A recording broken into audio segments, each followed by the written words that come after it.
kumustahin natin muli ang sinasabi o ang mensahe ng mundo para sa tao at sa anumang naghihintay sa kanilang kapalaran at higit sa lahat sa nalalabing araw ng kapayapaan ng tao sa kanyang mundo. Ating tunghayan ang mensahe ng baraha na gustong iparating ng mundo sa tao. Ang bawat barahang ito ay nagtataglay ng salita at wika ng mundo. Tingnan natin sa unang buklat. Napakaganda ng unang buklat. Binigyan tayo ng 9 diamond na ibig sabihin ay isang mayabong ang naghihintay. Mayabong sa lapi, mayabong sa biyaya, mayabong sa pagkain, at sa iba't ibang opportunity. Tingnan natin ang kalwa. Pero bigla itong ipinasok ng bahagya lamang sa bawat sulok ng mundo.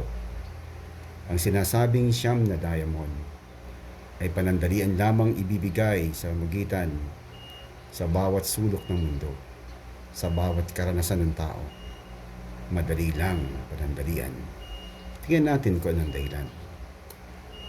Dahil ang Ama ay sobrang nalulungkot sa ginagawa ng tao sa kanyang mundo. Hindi niya pinag-iingatan ang mga bagay na sa kanya'y inihabilin. Tingnan natin.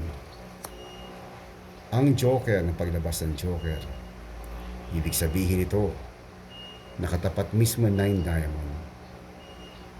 Panandali ang kasaganahan, panandalian kapayapaan. Tingnan natin ang ikalwa. Ibig sabihin na lalapit na ang isang digmaan na hindi makakalimutan ng tao. Sinanda ng 5 spade. Ang ibig sabihin nito, lahat ng ginagawa ng tao ngayon ay patungo sa kabayaran ng kanyang kapabayaan sa kanyang mundo. Nagtapat ang 9 diamond at 9 flowers sa gitna ng Joker.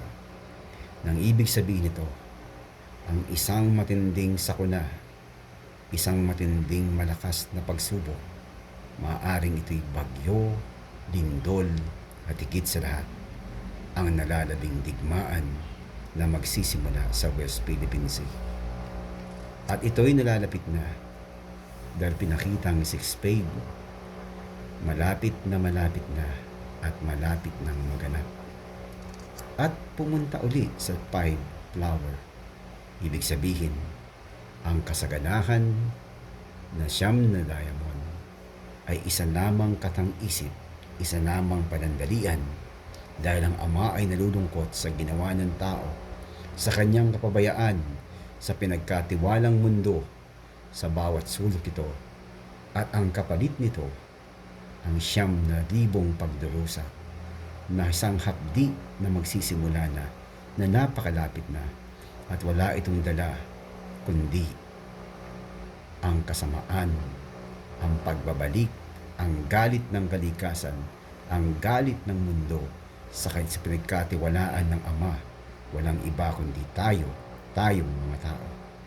At sa ngayon, ang baraha hindi nag-isinungaling at sinasabi dito na malapit na magaganap ang lahat ng pagsubok, unos at digmaan na kailanman ay hindi pa nararanasan ng tao.